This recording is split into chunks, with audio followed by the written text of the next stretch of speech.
کم بچے د مدرسې په ماحول کې دی او دغه زندگی د قرآن مطابق ده نښه به وښیي په لاس کې قرآن دی قرآن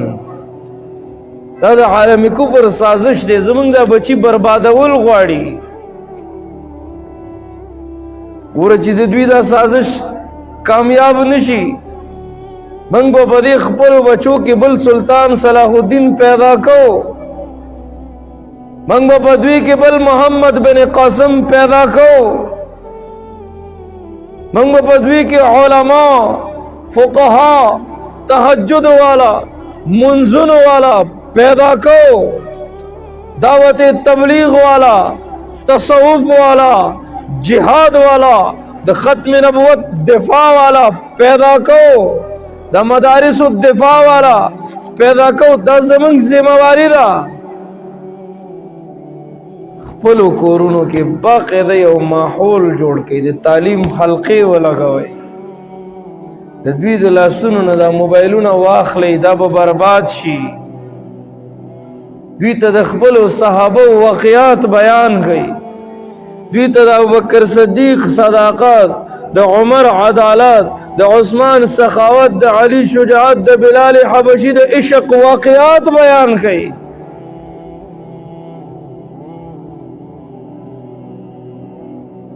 پته به ولګي چې د زندګۍ مقصد څه دی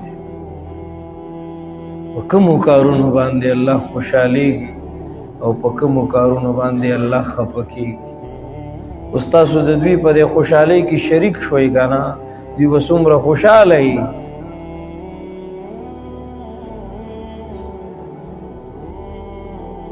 دوی به څومره خوشحاله وي چې زما تره زما ماما زما مشر زما نیکه ای زما ختم و او هغه راغلی و ښه دی به د دې نه بعد نورم کوشش کوي نور به هم خواري کوي نور به محنت کوي انشاءالله نو علماو د خپل بچی د تربیت درې خبرې موږ ته بیان کړي خبر هم ذهن کې ده که نه اس کو اپنا غلام بناؤ آپ آقا بن جاؤ وکالا دویم وکالا اس کو اپنا غلام بناؤ آپ آقا بن جاؤ د ته وښایه دا ماما دی تره دی دا رشته داري ده دا اجرا ده دا جومات دی دا مولوي صاحب دی دا ستا مشره خور ده دا ستا ترور ده ای دا ستا نیکه دی دا سپینګیری بابا د ته ځان وښایه زه ستا پلار یم ښه دی پوهه که په دې خبره تش مولوي صاحب ته مه په شا کوه یا د سکول کم سر جی ټیچر دی لیکچرر سے پروفیسر سے هغه ته مو په شا کوه برباد کم ځای کې شو هغه سره ګنټه دوه دي او د سره نیمه ګنټه ده د ته وایو تا خو ته عبدالقادر جیلانی جوړ نه که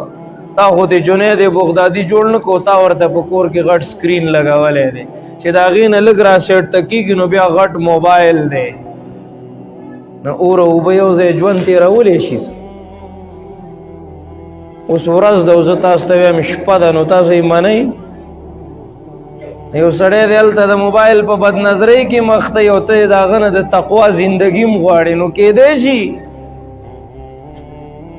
څومره ښکلې زمانه وه تاسو یو لس شل کاله وروستو لاړ شئ د صحابو دور نه یادو د تابعینو دور نه یادو ما پښتونه ته داسې وې